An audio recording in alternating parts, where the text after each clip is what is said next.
108 हा क्रमांक आपण डायल केला की आपल्या दारामध्ये 5 ते 10 मिनिटांमध्ये ॲम्ब्युलन्स येते आणि ही ॲम्ब्युलन्स त्यावर काम करणारे डॉक्टर्स, ड्रायव्हर्स आणि त्यांच्या मदतीस अनेकांचे जीव वाचवतात। मात्र आज त्यांचंच आयुष्य संकटात आलेलं आहे, त्यामुळे त्यांनी या ठिकाणी संप पुकारलेला आहे। माझ्यासोबत आहेत हे सगळे 108 इमर्जन्सी जी ॲम्ब्युलन्स आहे त्याच्यावर काम करणारे डॉक्टर्स आहेत। आपण त्यांची भावना जाणून घेऊया।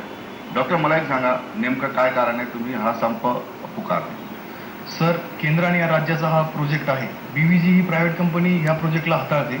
या कंपनीला भरमसाठ पैसा गव्हर्नमेंट देत आहे, पण आम्हाला तुटपुंज मानधन म्हणजे शहरी भागामध्ये फक्त 14,000 रुपये आणि ग्रामीण भागामध्ये फक्त 11,000 रुपये अशा याच्यावरती कोण काम करणार? दवाखान्यामध्ये झाडू पोछा करणाऱ्या बाईला 10,000 पेमेंट आहे आणि डॉक्टरांना या BVG कंपनीनं अशी लाचारी करायला लावली आहे। एक तर आम्हाला आश्वासनं देऊन या कंपनीमध्ये जॉईन होण्यासाठी सांगितलं, आम्ही जॉईन झालो, 2-2.5 वर्ष झाली यांना भांडतोय। आम्ही आतापर्यंत 3 ते 4 वेळा यांना निवेदनं दिलेत, पण यांची कुठल्याच प्रकारची कोणीच काहीच दखल घेतलेली नाही। तुमच्या साक्षीने सांगतो की सगळेजण धमक्या देत आहेत की तुम्ही हे आंदोलन करताय, तुम्हाला कंपनीतून काढल्या जाईल, तुम्हाला तुमचं BMAचं रजिस्ट्रेशन कॅन्सल करता येईल।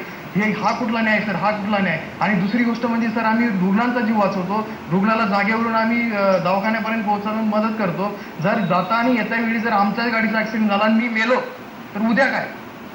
माझ्या लेकरा बाळांचं काय होणार? माझ्या त्या पैशामध्ये काय होणार? मला 11,000 रुपयात काहीच होत नाही। प्रशासनाचा किंवा गव्हर्नमेंटचा काही कंट्रोल नाही आहे कंत्राटदार जो कोणी आहे? गव्हर्नमेंटचा कशाच प्रकारचा कंट्रोल नाही आहे। मी माननीय आपल्या महाराष्ट्राचे मुख्यमंत्री देवेंद्रजी फडणवीस साहेबांना मी त्यांचा फॅन आहे, मी त्यांना चाहता आहे, त्यांना मी विनंती करतो या माध्यमातून की त्यांनी ह्या प्रशासनाकडे लक्ष यांनी घालावं आणि ह्या BVGचा करार काढून घ्यावा।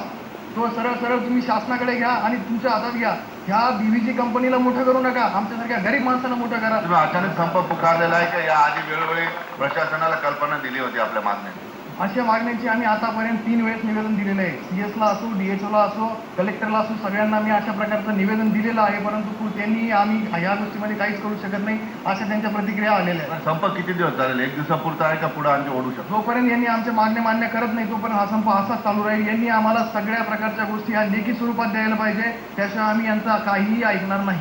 एकंदरीतच या ठिकाणी आपण बघू शकतो की अचानक संप पुकारला इमर्जन्सीमध्ये की आपण डॉक्टर असतील किंवा ॲम्ब्युलन्स असतील त्यांना दोष देतो, मात्र त्यांनी आपल्या मागण्या वारंवार मागितल्या आहेत, प्रशासनाकडे मांडलेल्या आहेत, मात्र त्या पूर्ण होत नाहीत, त्या मंजूर होत नाहीत। आता संप तर सुरू झालेला आहे, यामध्ये निश्चितच हाल रुग्णांचेच होणार, अनेकांचे जीव संकटात सापडणार। मग याला जबाबदार कोण?